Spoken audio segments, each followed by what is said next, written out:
Okay, I think I'm getting crazier. I have decided to make my own kombucha tea. I'm gonna tell you what that is in a second.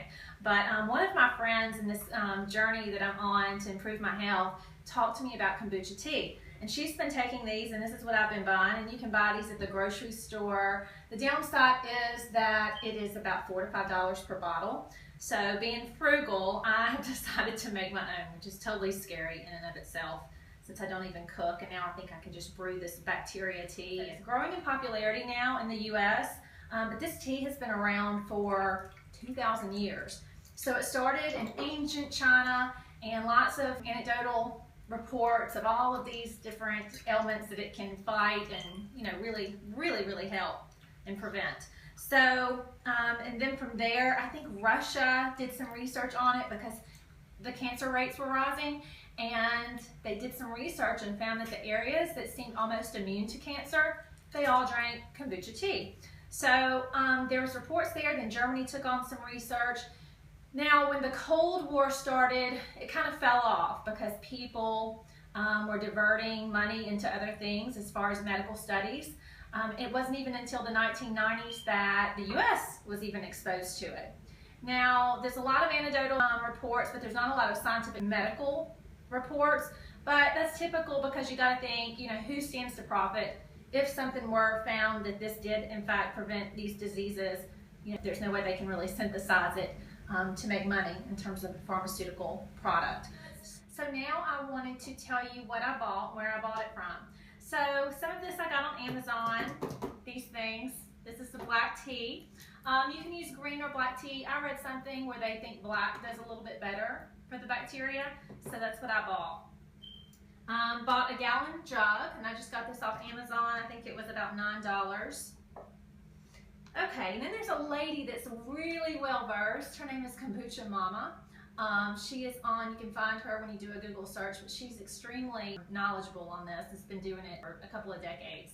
This is the Mother SCOBY, S-C-O-B-Y, and that just means symbiotic colony of bacteria and yeast.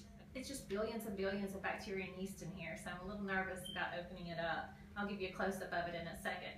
So this is the mother, and I'm trying to be very careful with it. The other thing is sugar. So this is just evaporated cane sugar.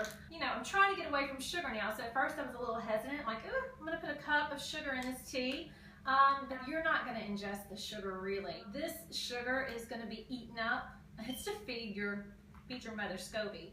So that's what it needs to ferment the tea. So we will be putting a cup of sugar in, but don't worry, if you're trying to, kick sugar, that shouldn't be a concern, is what I'm trying to say. Okay, so there's 4 cups of purified water in there, and just as it starts to boil, I'm supposed to take it off the stove and allow it to cool for 1 to 2 minutes. I'm going to be putting 4 to 5 of the black tea bags into the jug that's sitting right there. But let me tell you this, Hannah, the lady at Kombucha Mama, was very kind to send this little freebie, and it's just her own special black tea blend. So I think I'm going to choose to use that for my first. If you look in there, you can see that there's just some black tea in there. That's what I'm going to choose to use over these.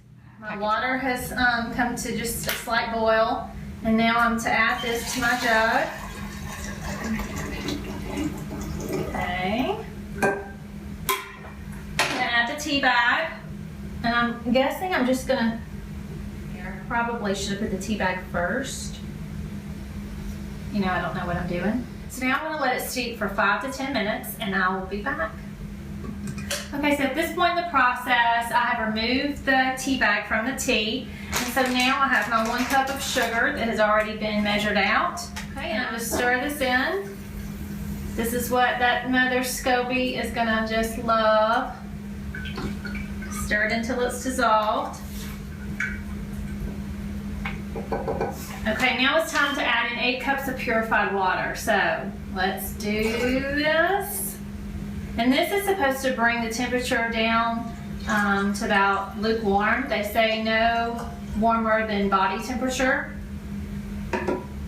Now is the time to open up that SCOBY. Wish me luck.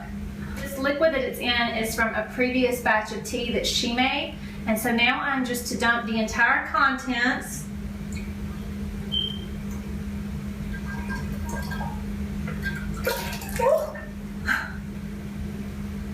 goodness.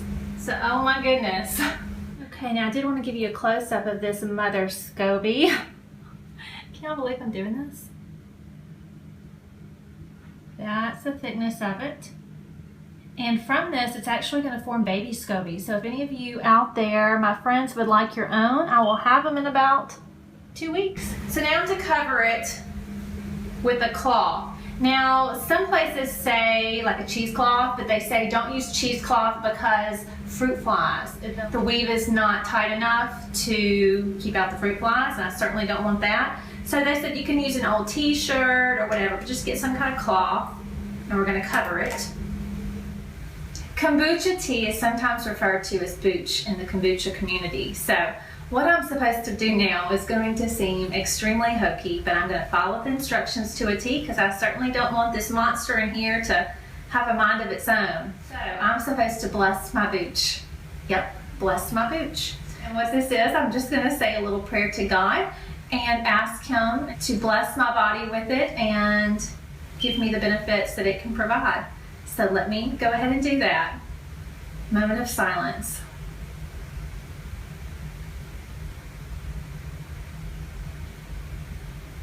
Okay, well, let's hope that it's blessed. That must seem so crazy. Now what happens is you take it to a dry ventilated place that's undisturbed for 7 to 21 days. I'm going to check it in 7 days. I bought some pH strips that I will just dip in. I bought them on Amazon. They weren't very expensive, and I will just dip it in.